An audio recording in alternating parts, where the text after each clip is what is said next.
Hello everyone, स्वागत है आप सभी का आपके अपने YouTube चैनल लक्ष्य चुनेंगे ज्ञान से YouTube चैनल पर। तो दोस्तों, सबसे पहले आप सभी को मेरा प्यार भरा नमस्कार। तो दोस्तों, चलो आज की वीडियो को शुरू करते हैं।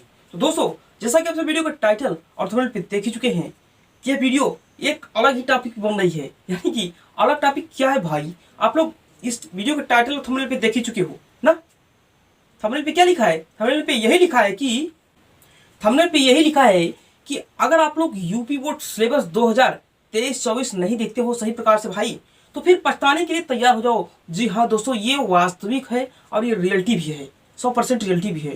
दोस्तों, वीडियो बहुत ही इंटरेस्टिंग होने वाली है और आप लोग प्लीज चाहे 10 मिनट 15 मिनट की जो भी वीडियो बन रही है उसको लास्ट तक भाई जरूर आप लोग प्लीज देखो, क्योंकि आप लोगों की ये करियर की बात हो रही है। हम ऐसे आप लोगों को कुछ भी इधर उधर भटकाने का प्रयास नहीं करेंगे। जो भी है ऑफिशियली नोटिफिकेशन है तब हम वीडियो इस पर बना रहे हैं और ये रियलिटी भी है। ठीक है दोस्तों, तो बात ये है दोस्तों कि जो अपना सिलेबस यूपी बोर्ड का है 2023-24 का, ठीक है ना, वो बदल गया है।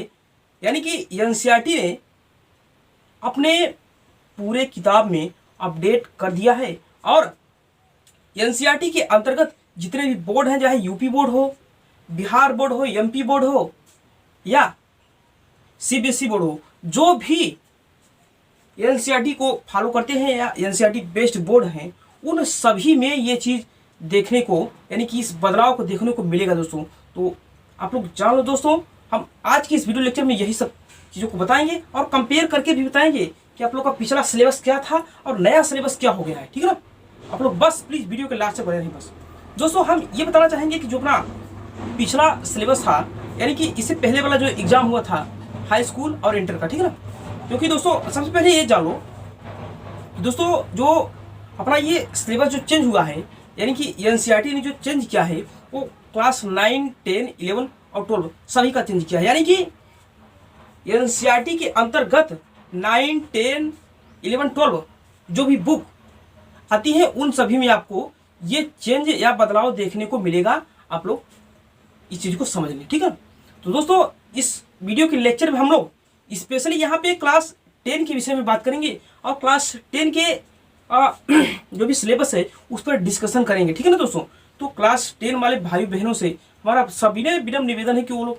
इस वीडियो को जरूर देखें और इसके बाद जो हम लोग वीडियो आगे बनाएंगे तो उसमें हम लोग 9 हुआ, 11 हुआ, 12 हुआ, जिस भी क्लास के विषय में आपको कमेंट करेंगे उस पर भी हम वीडियो अच्छी से बनाएंगे। ठीक है ना, तो दोस्तों क्लास 10 के सिलेबस पे हम लोग बात करते हैं।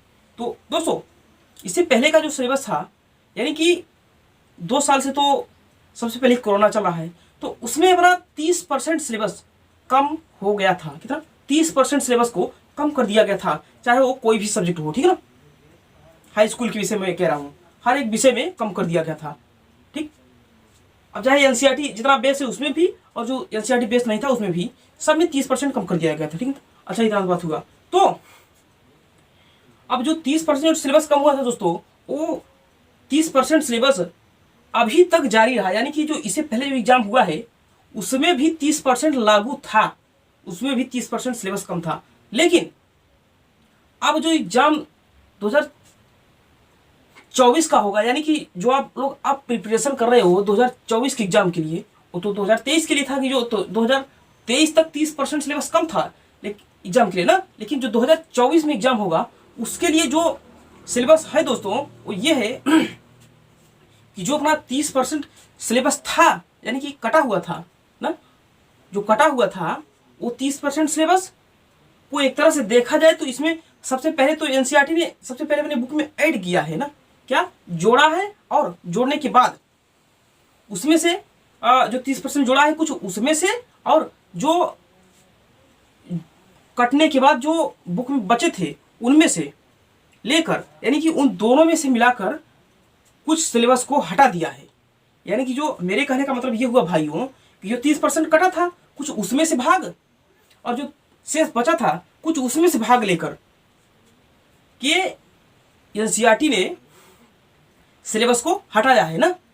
तो इसलिए हम यही कहना चाहते हैं कि जो 30% था अगर उसको जोड़ते भी हैं और उसको भी रखते हैं तब यही होता है कि यानी कि 30% सिलेबस जो था उसमें से भी कटा, इसमें से भी कटा, और जो बचा 30% सिलेबस कटने के बाद जो 30% सिलेबस था ना यानी कि जो कटा था 30% सिलेबस ना, उसमें से जो अब कटा है उसके बचने के बाद जो बचा है, और जो अपने बुक में पहले था उसमें से जो कटा है उसके बचने के बाद जो बचा है, उन दोनों बचे वाले पोर्शन को एक किताब के रूप में संग्रहित किया गया और वही अपना नया सिलेबस जारी हुआ है।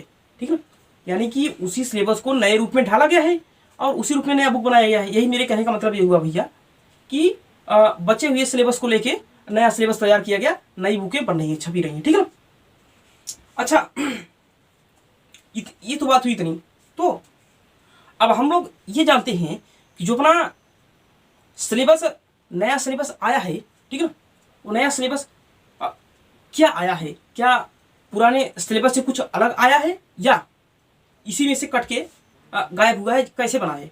तो हम यही बताना चाहेंगे दोस्तों, जो अपना नया सिलेबस जारी हुआ है 2024 के एग्जाम के लिए, क्लास 10 के लिए ना, हम स्पेशली यहाँ पे मैथ की बात कर रहे हैं दोस्तों ना, क्लास 10 की सबसे पहले मैथ की बात कर रहे हैं, इसके बाद हर एक सब्जेक्ट की अलग अलग वीडियो में बात करेंगे ना। तो हम यहाँ पे सबसे पहले मैथ की बात करते हैं।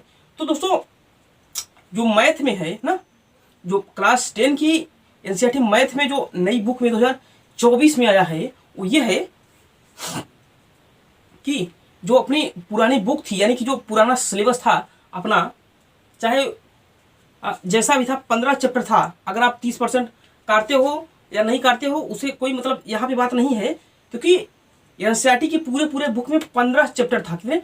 15 चैप्टर था ना। अब 30% जो कटा है उसकी बात अलग है, उसकी बात हम नहीं कर रहे हैं, क्योंकि वो भी तो उसी में कटा था ना। तो हम पूरे किताब की बात कर रहे हैं कि उसमें 15 चैप्टर था। कितने? 15 चैप्टर था।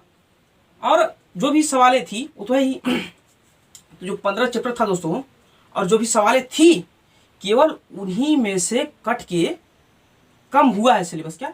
उन्हीं चैप्टरों में से या उन्हीं एक्सरसाइजों में से और उन्हीं सवालों में से कट के नया, कट के जो खत्म हुआ है उसको अलग कर दिया गया है, और जो बचा है वही नया सिलेबस तैयार हुआ है क्लास 10 की एनसीईआरटी मैथ में। ठीक है ना।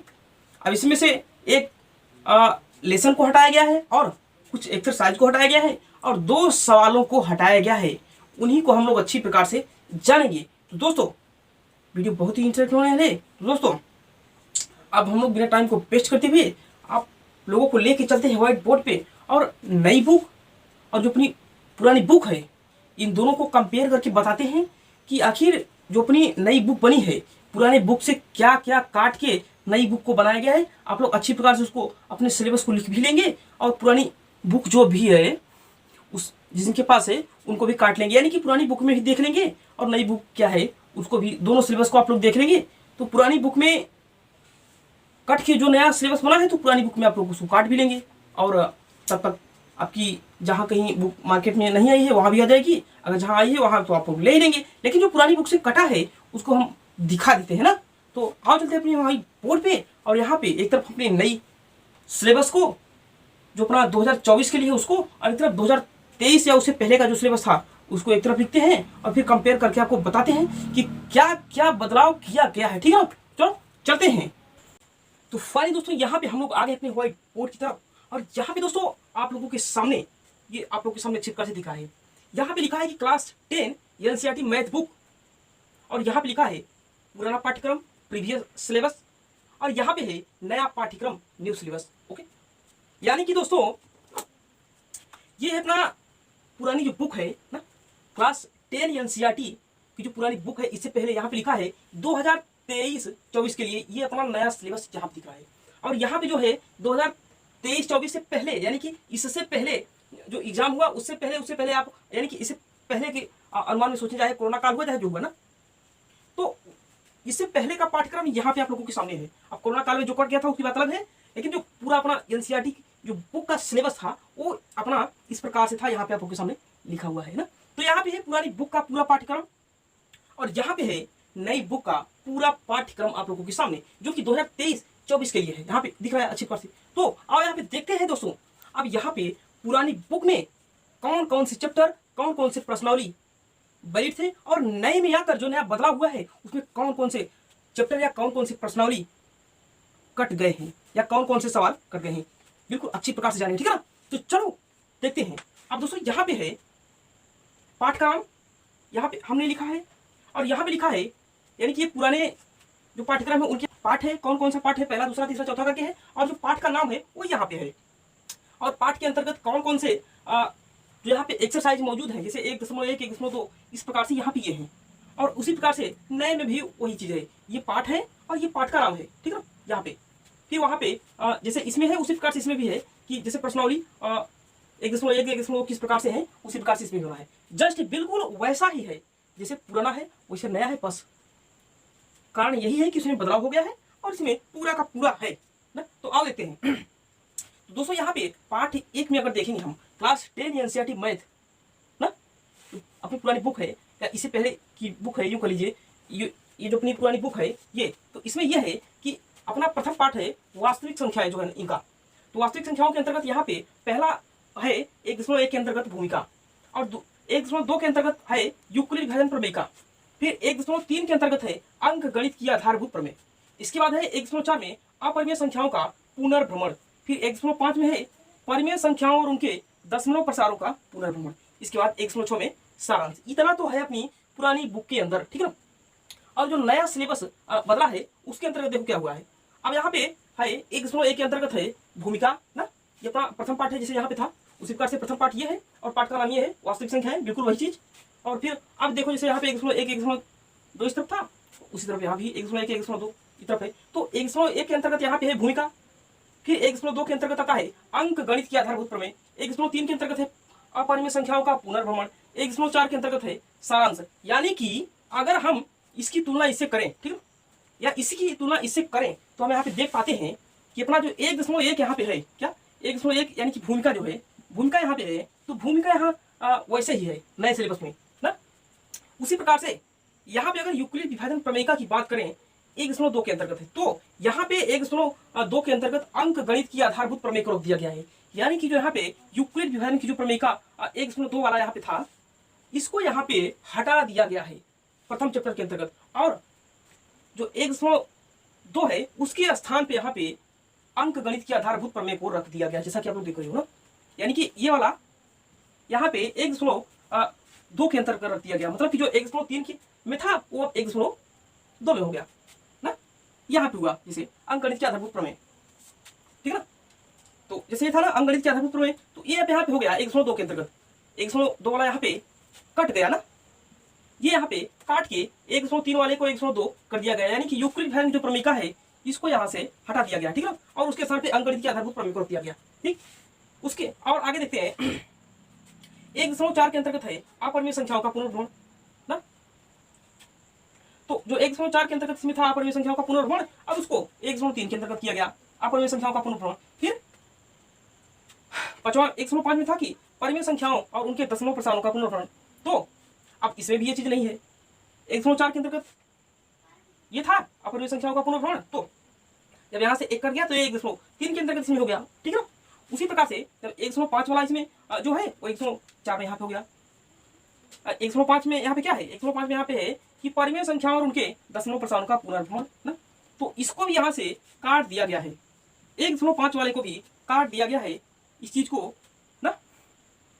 और जो वहाँ पे 1.6 वाला है ना, इसको सेम यहाँ पे रख दिया गया है ना। तो यहाँ पे हम ये देख पा रहे हैं कि अपने पाठ 1 से यहाँ पे 2 प्रश्नावली को खत्म कर दिया गया, यानी कि 2 प्रश्नावली को यहाँ से समाप्त कर दिया गया है प्रथम चैप्टर के अंतर्गत।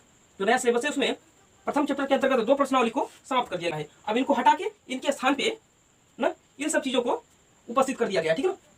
1.1 के अंतर्गत भूमिका रखा गया है, 1.2 के अंतर्गत अंकगणित के आधारभूत प्रमेय, 1.3 के अंतर्गत अपरिमेय संख्याओं का पुनर्भ्रमण और 1.4 के अंतर्गत सारांश को रखा गया। ओके, इसी प्रकार से अब दूसरे चैप्टर के अंतर्गत हम लोग देखते हैं जो अपना पुराना सिलेबस था, तो पुराने सिलेबस के अंतर्गत दूसरे चैप्टर अपना जो था वो था बहुपद का, ठीक है।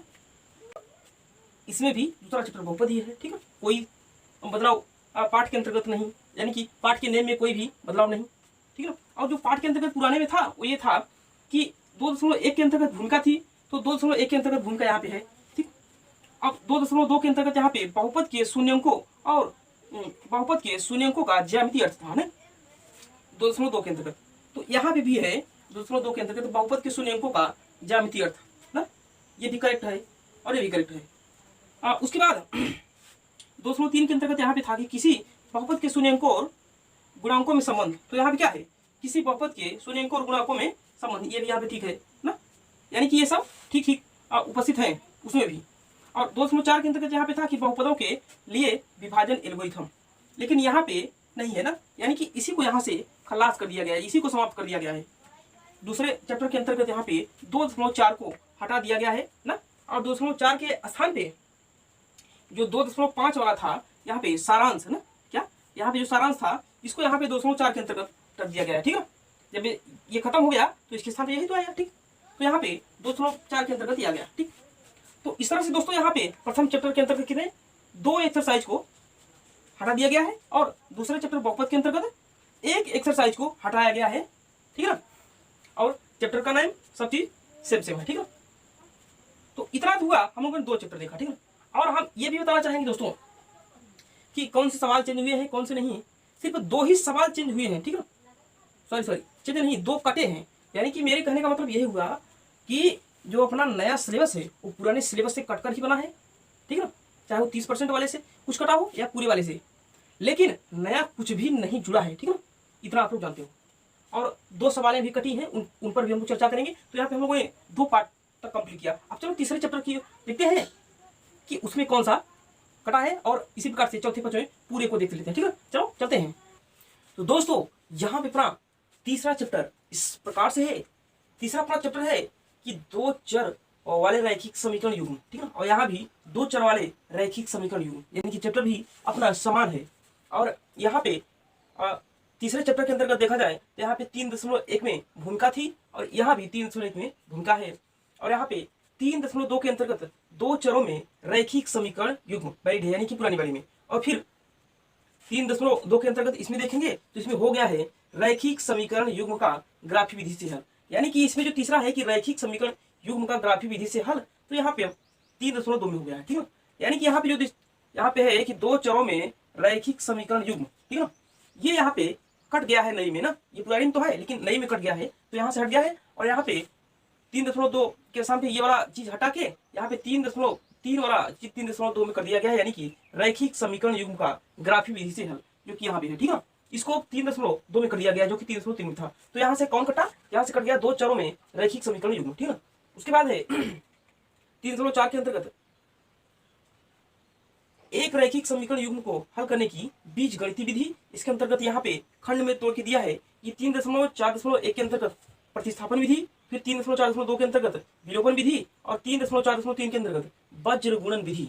और इसमें 3 है। अब इसको ही 3.4 को 3.3 में यहाँ पे दिया गया, क्योंकि यहाँ से कट गया था तो इसलिए यहाँ पे ये इस तरह बना ना। तो इसमें 3.3 में दिया है कि एक रैखिक समीकरण युग्म को हल करने की बीज गणितीय विधि। 3.3.1 के अंतर्गत है प्रतिस्थापन विधि, और 3.3.2 के अंतर्गत विलोपन विधि। और यहाँ पे जो अपना 3.4.3 के अंतर्गत जो वज्र गुणन विधि था, इसको भी यहाँ से हटा दिया गया है, ठीक है।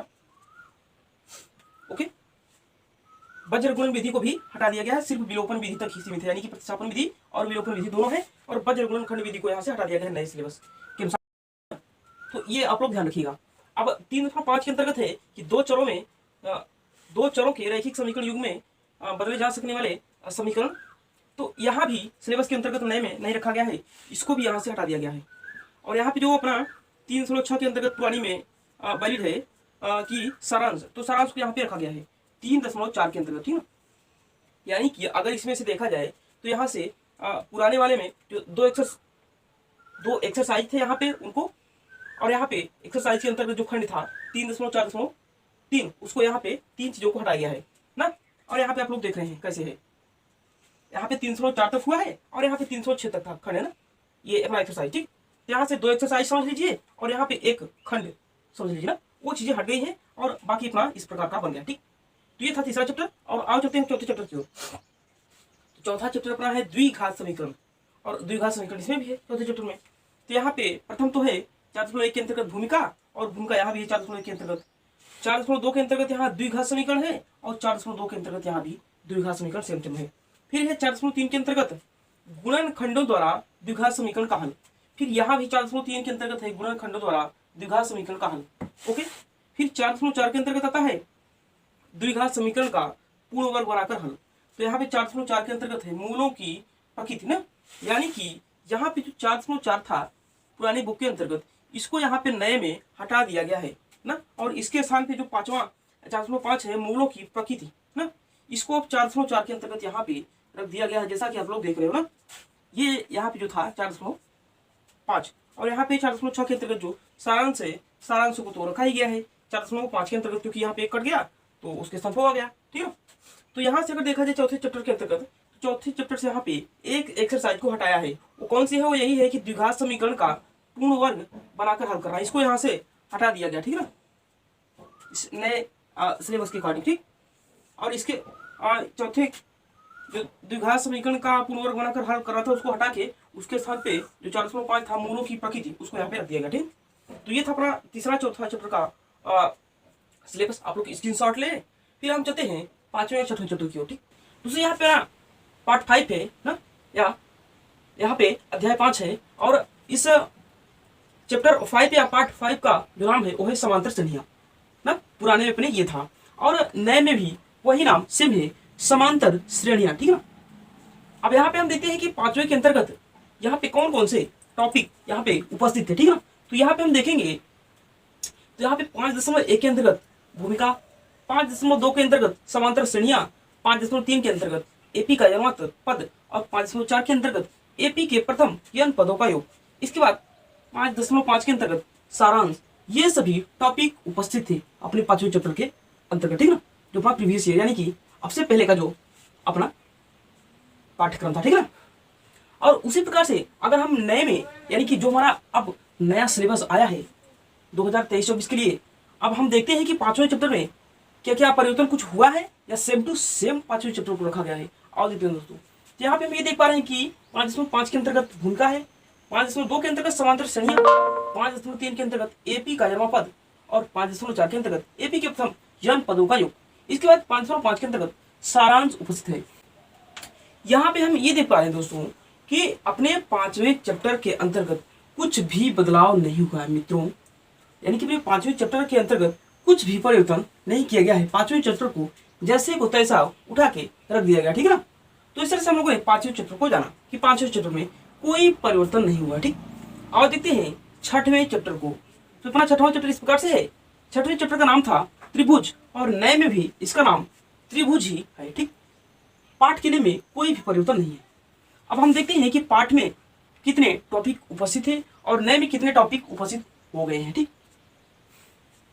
तो यहाँ पे 6.1 के अंतर्गत भूमिका, 6.2 के अंतर्गत समरूप आकृतियां, 6.3 के अंतर्गत त्रिभुजों की समरूपता, 6.4 के अंतर्गत त्रिभुजों की समरूपता के लिए कसौटियां, और 5 के अंतर्गत समरूप त्रिभुजों के क्षेत्रफल। इसके बाद 6.5 के में सारांश उपस्थित थे, ठीक है।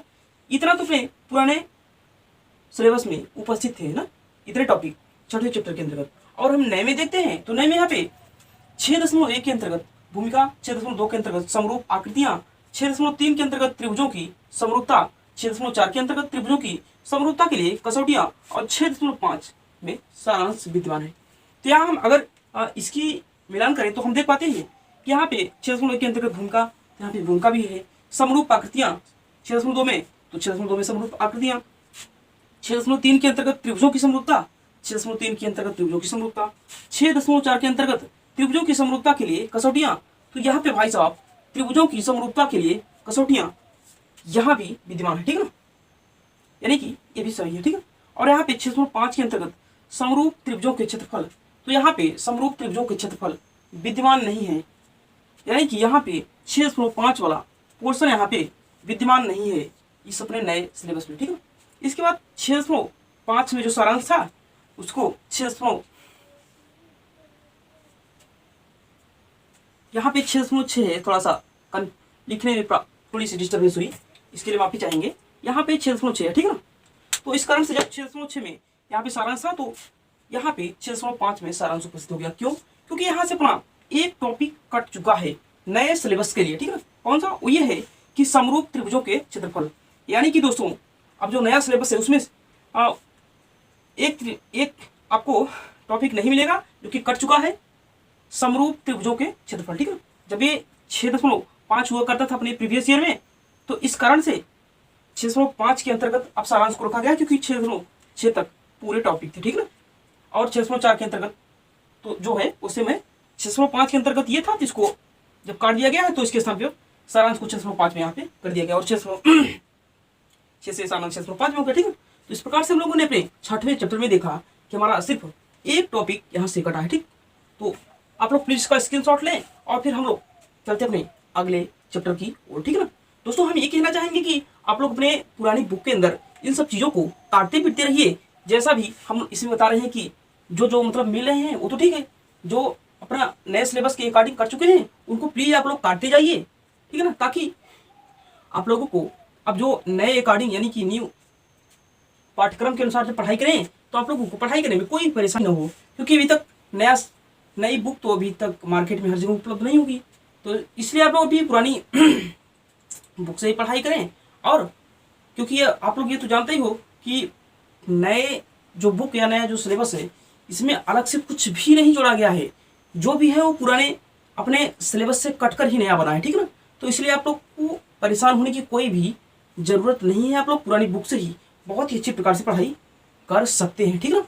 चलो यहाँ पे अब चलते हैं अपने अगले चैप्टरों को देखते हैं, ठीक। तो आओ दोस्तों अब देखते हैं अपने अगले चैप्टरों को। यहाँ पे हमारे सामने अपना चैप्टर 7 है या पार्ट 7 है, जो कि पुरानी बुक में है, और नए में भी वही बुक नए चैप्टर यानी कि नए पुस्तक में भी पार्ट सेम है, यानी कि पार्ट का नाम सेम ही है, ठीक है, और पार्ट का नंबर भी सेम ही है। देखो यहाँ पे पार्ट 7 जो है वो पुरानी बुक में था कि निर्देशांक ज्यामिति उसका नाम था, और नए में भी उसका नाम निर्देशांक ज्यामिति ही है, ठीक है। अब आओ देखते हैं इसके अंतर्गत कौन कौन सी हेडिंग या कौन कौन सी टॉपिक मौजूद थे ना।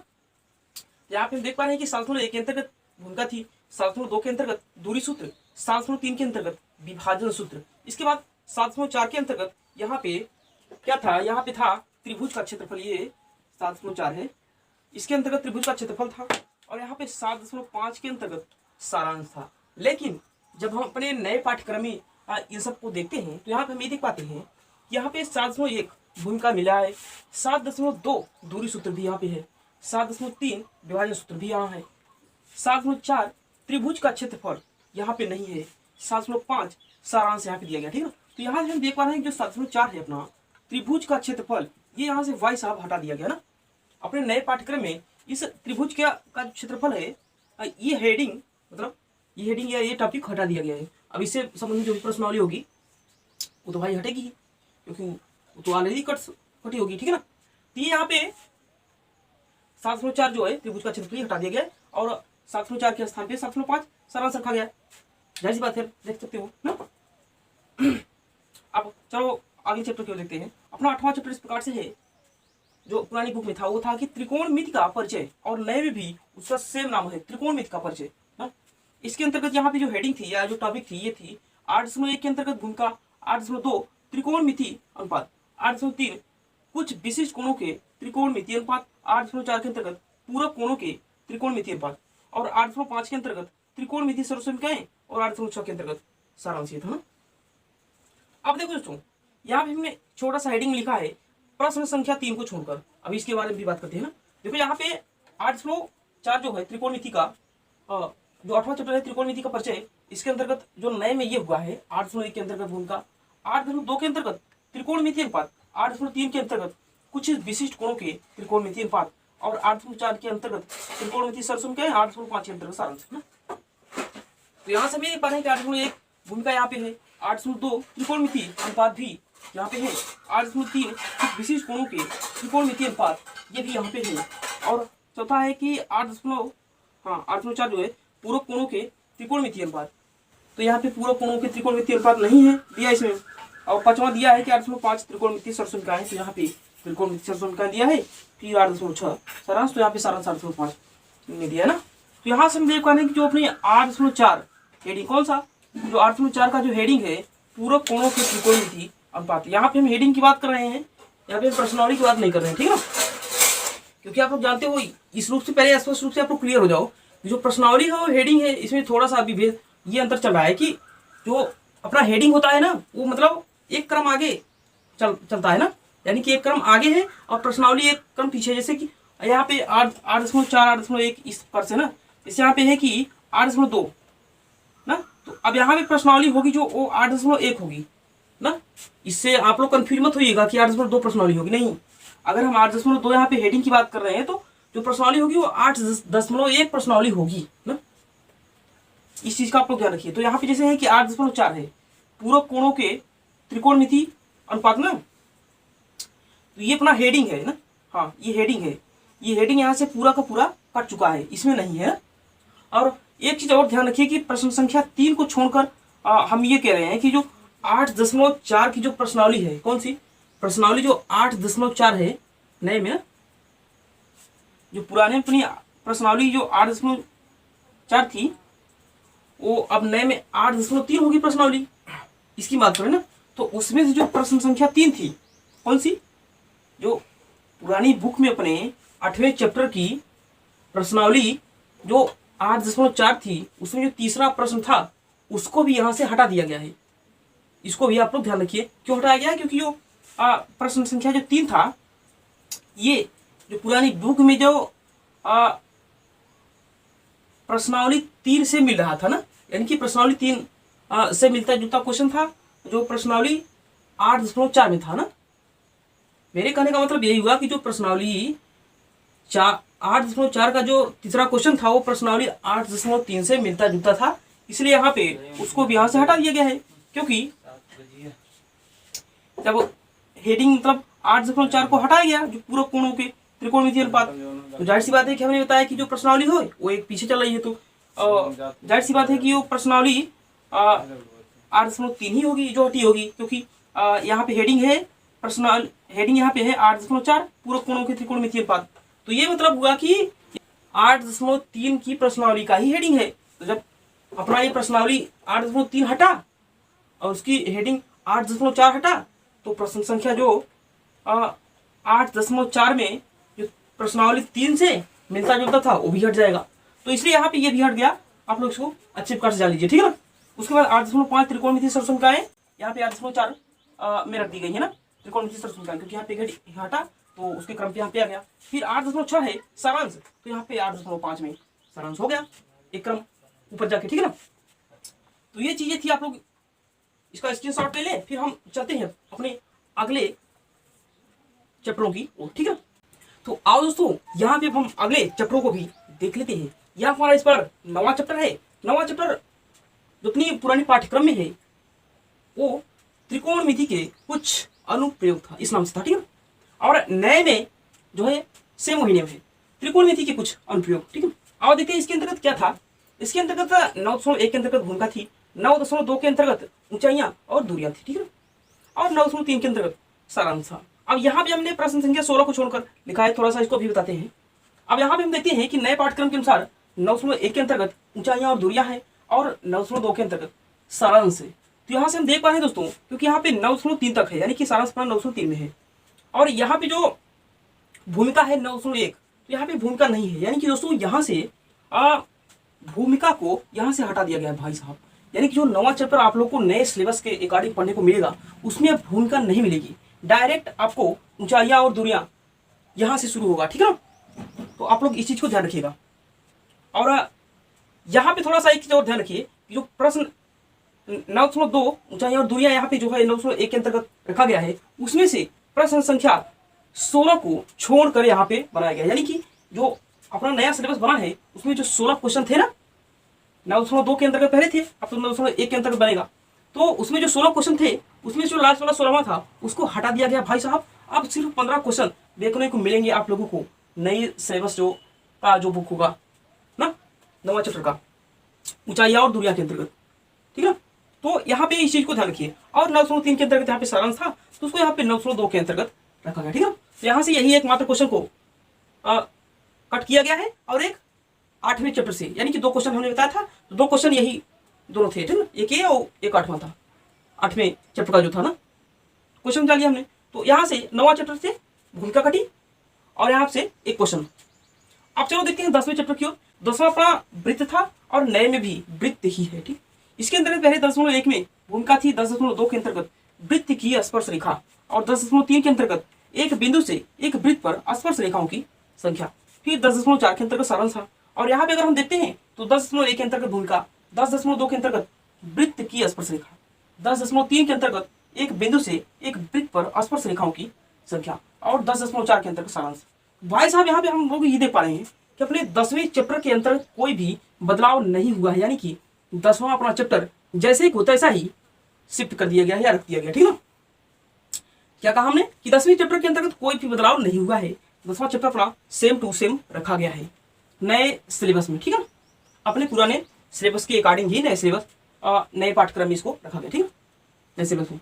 तो आई होप दोस्तों कि आप लोग को बहुत अच्छी प्रकार से ये चैप्टर क्लियर हो पा रहे होंगे। ठीक है, तो आप लोग प्लीज इसका स्क्रीनशॉट लें और फिर हम लोग चलते हैं अपने अगले चैप्टरों की ओर।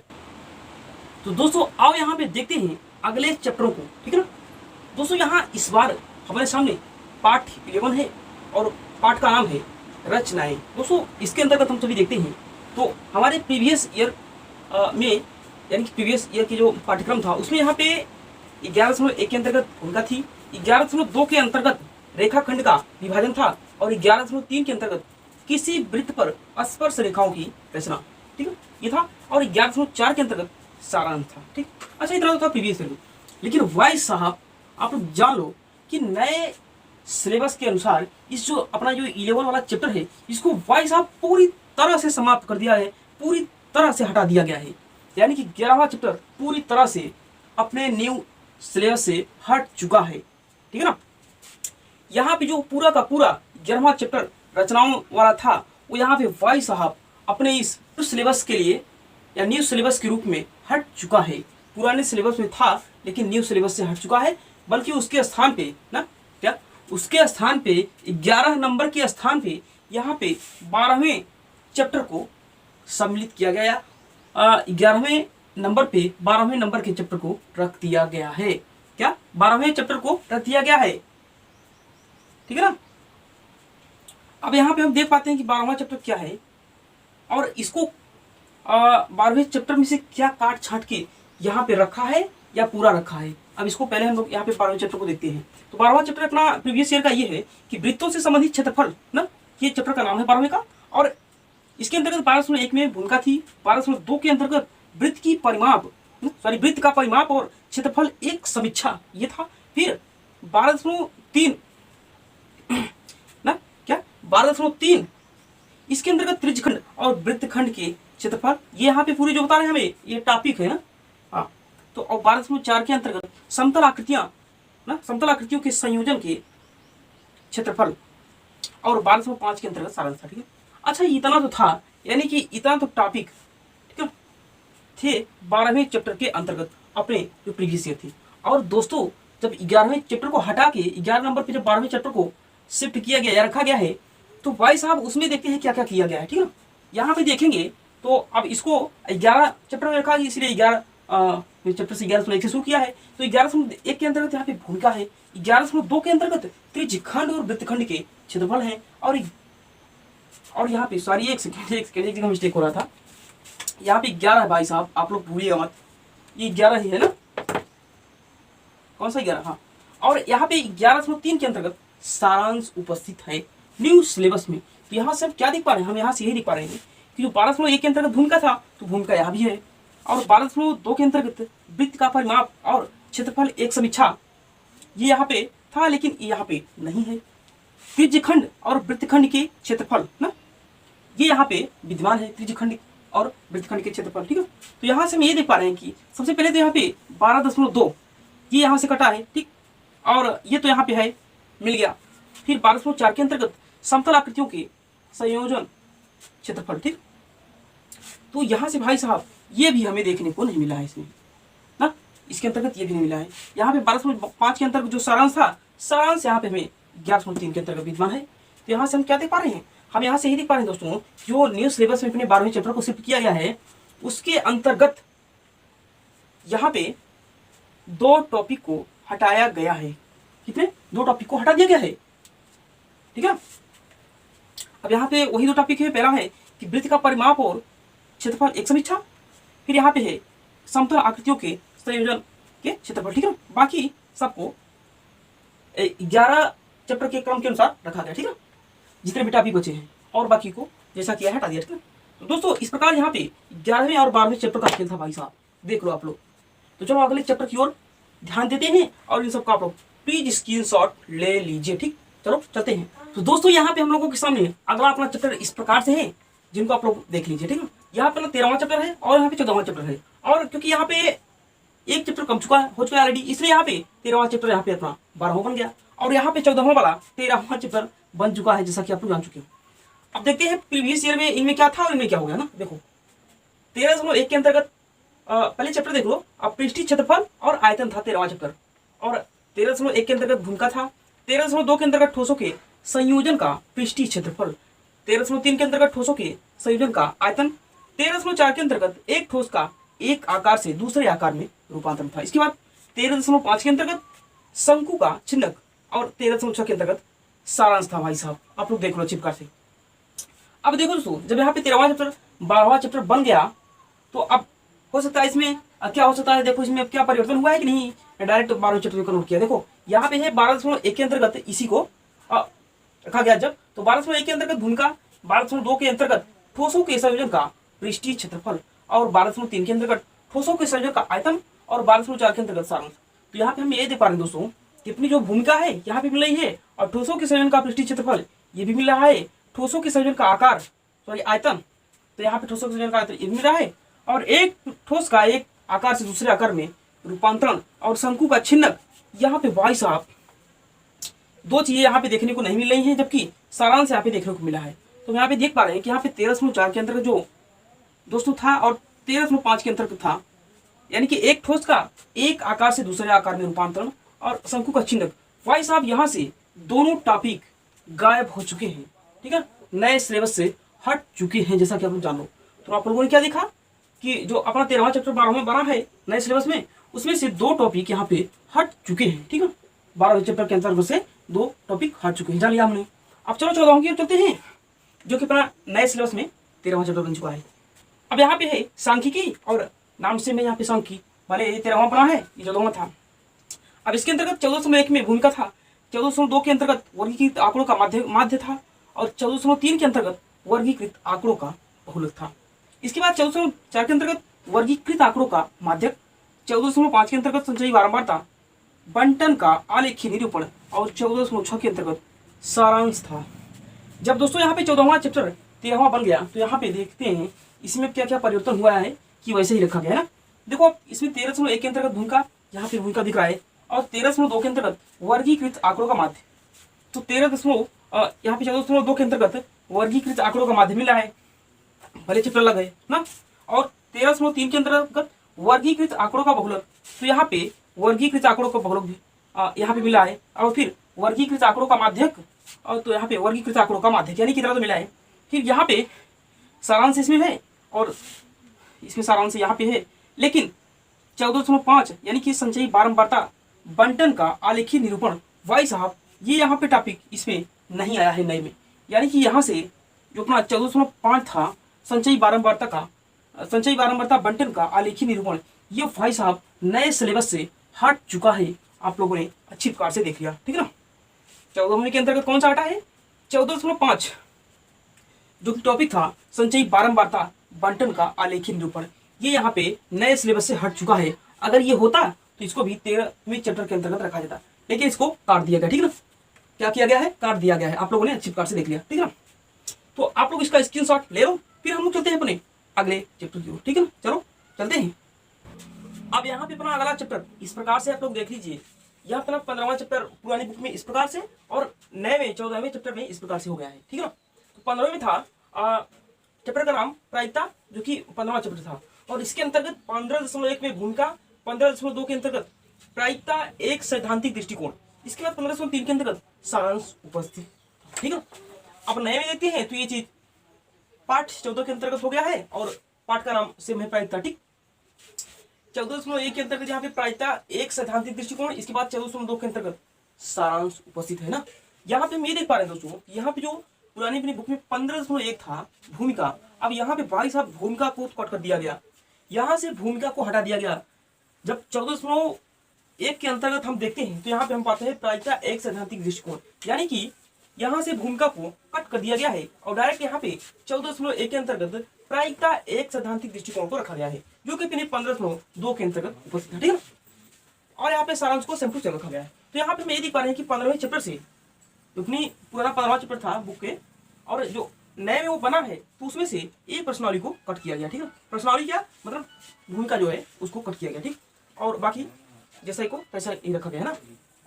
इसके बाद जो भी बुक के अंतर्गत मतलब वैसा बचता है मतलब, तो वहां पे वो है परिशिष्ट 1 गणितीय उपपत्तियां जो थी, और परिशिष्ट 2 गणितीय निदर्शन जो था। इसके बाद उत्तर संकेत, ये सेम टू सेम है।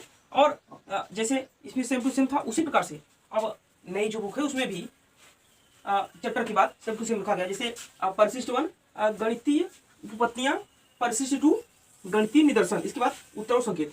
तो यहाँ से आप लोगों ने ये देख लिया कि अपनी पुरानी बुक और नए बुक में क्या फर्क है। ठीक है, इसका हमने कंपेयर करके आप लोग को दिखा दिया।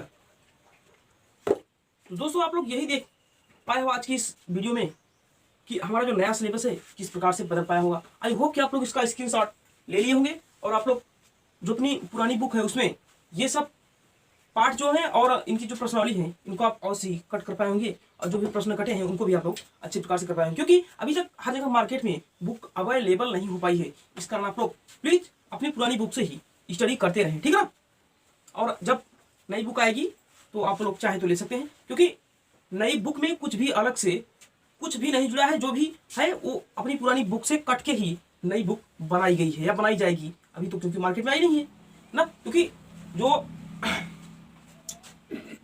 एजुकेशन की वेबसाइट पे जो अपलोड है ना, वो यही है कि जो सारी जो भी ये बदलाव हुआ है एनसीईआरटी के तहत, ये अपनी पुरानी बुक से काटकर ही हटाया गया है, न कि कुछ इसमें दूसरा ऐड किया गया है। यानी कि उसमें कुछ भी अलग से कुछ भी नहीं जोड़ा गया है। जो भी बनाया गया है वो अपनी पुरानी बुक को काट छाट के ही बनाया गया है। इतना आप लोग ध्यान रखिए। ठीक है, तो दोस्तों आई होप कि आप लोग को बहुत ही अच्छी प्रकार से पसंद आया होगा, और आप लोग बहुत ही अच्छी प्रकार से इससे क्लियर हो पाए होंगे अपने पुराने और नए सिलेबस से। ठीक है ना, तो दोस्तों आज की वीडियो को यही रखना चाहेंगे, और अब हम लोग को अपने स्टडी प्लान क्या करना है, कैसे अगली पढ़ाई को जारी करना है अपने नए सिलेबस के अकॉर्डिंग, इस विषय पे हम बात करेंगे अगली वीडियो लेक्चर में। क्योंकि अगर इस वीडियो लेक्चर में हम लोग इस विषय पे चर्चा करेंगे तो वीडियो बहुत ही लंबी बन जाएगी, और जिसको आप लोग देखना पसंद नहीं करोगे। ठीक है ना, तो बस आज की वीडियो को यही देखना चाहेंगे। आज की वीडियो कैसा लगा हमें कमेंट बॉक्स में जरूर बताइए। अगर वीडियो पसंद आए तो वीडियो को लाइक करें, चैनल को जरूर सब्सक्राइब करें, और वीडियो को तो शेयर करना जरूरी है। ठीक है ना, ठीक है दोस्तों, तो आज की वीडियो को यहीं तक चाहेंगे। थैंक यू दोस्तों, नमस्कार।